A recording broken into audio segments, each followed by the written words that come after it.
Salut tout le monde, je reviens par une deuxième astuce où je vais parler de merge et c'est hyper intéressant de pouvoir l'utiliser dans le cadre des data warehouse. Donc je vais expliquer. Après, je passerai à la démonstration.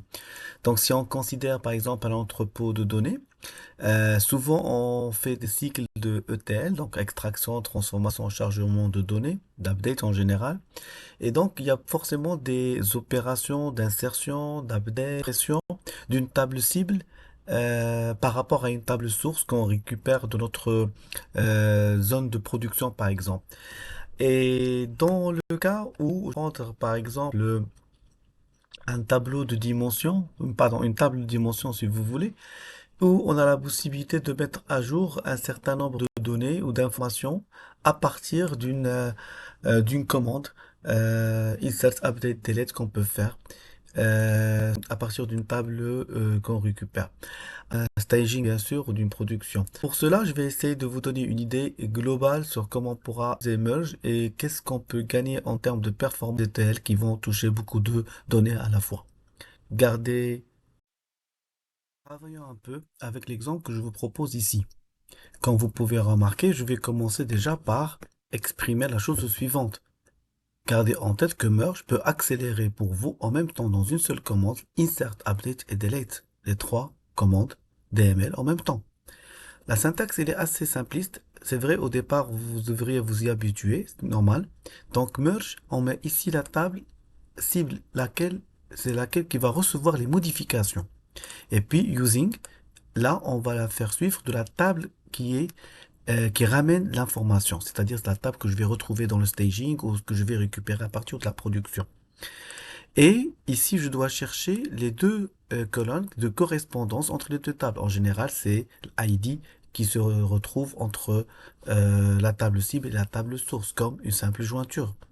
Après, je vais spécifier ici quand les événements, en fait, quand ça va matcher, qu'est-ce que je dois faire, quand ça va non matcher, qu'est-ce que je vais faire. Et bien sûr, le plus intéressant ici, c'est que n'oubliez pas de utiliser le point virgule pour finir cette commande. Pour mon exemple, je vais utiliser ici deux tables. Donc, je vais commencer par la création d'une table cible. Donc, la table de produit contient trois colonnes. Trois colonnes, donc, product ID, product name, rate. Et bien, je vais rentrer dedans 4 produits. Produit 1 à 10 dirhams, 2 à 20 dirhams, 3 à 30 dirhams et produit 4 à 40 dirhams. Après, je vais utiliser maintenant la table source. La notion de table source ici veut dire c'est la table qui va contenir les données que je vais utiliser pour modifier, insérer, update ou supprimer. Alors ici, je vais créer une nouvelle table qui s'appelle Update Product, que je vais appeler table source, et je vais mettre dedans les différentes modifications que je pense utiliser pour modifier. Comme vous pouvez remarquer, je vais mettre en similitude les deux tables à ce niveau-là. Regardez, je vais garder le produit 1, 10 dirhams, 10 dirhams. Je pense qu'il n'y a rien sur ce produit-là qui va se faire. Produit 2, par contre, il était à 20, il devient à 30 dirhams. La même chose pour le produit 3, sauf que le produit 4, ici, quand j'ai dans la table cible, eh ben, il n'existe plus, il n'existe pas dans la table update, donc il va être forcément supprimé. Et le produit 5, qui est un nouveau produit, qui va être en fait inséré. Donc c'est comme si j'aurais ces modifications à faire, deux modifications, une suppression et une insertion. Alors pour cela, dans ce cas, je vais créer cette table. Voilà. Je pense que... Ah oui, c'est déjà créé. Maintenant, qu'est-ce que contient, histoire de en être sûr et que vous voyez ensemble, qu'on voit ensemble le résultat. Voilà, les informations. Et maintenant, je vais partir sur la syntaxe de merge pour pouvoir comprendre un peu comment ça fonctionne. Je vais encore gagner un peu d'espace pour mieux vous faire voir les différentes lignes de cette commande. Alors, j'ai ici merge et dans ce cas, je vais appeler ma table cible, sa table qui va être cible de la modification. Update products, c'est la table que je récupère de mon staging, de ma zone tampon pour pouvoir appliquer les modifications sur la table cible.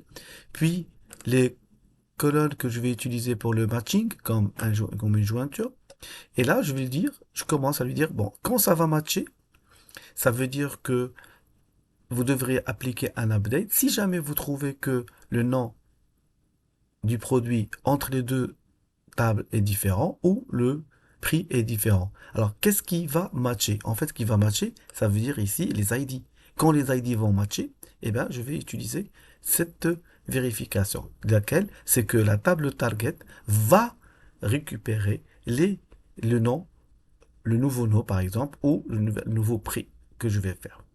Après, si ça ne matche pas, eh ben, ça veut dire que c'est une information qui n'existe pas dans la table cible et dans ce cas, je vais insérer cette valeur. Sinon, je vais faire quoi? Je vais supprimer la donnée qui existe dans la table cible alors qu'elle n'existe pas dans la table de, que je récupère comme étant une source de ma donnée.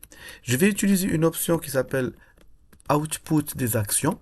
Mon idée ici, c'est que je vais récupérer les informations d'insertion et de mise à jour à partir des tables tampons deleted et inserted pour voir un peu qu'est-ce qu'il y a, qu'est-ce qui se passe avec. Donc, qu'est-ce que je vais faire? Eh bien, je vais sélectionner un peu tout ça, exécuter pour voir qu'est-ce que ça va donner comme résultat. Voilà, très bien. Donc, je vais agrandir la fenêtre des résultats. L'action, voilà, en fait, l'idée, c'est effectivement, j'ai mon produit 2 qu'on a augmenté ses prix, le produit 3 qui a augmenté son prix, le produit 4 n'existe plus dans la base, dans la table qui vient de la production. Par contre, on a remarqué aussi qu'on a ramené une nouvelle donnée, donc ça veut dire en contexte d'insertion. Ce qui fait que cette opération de merge a utilisé en même temps quatre actions.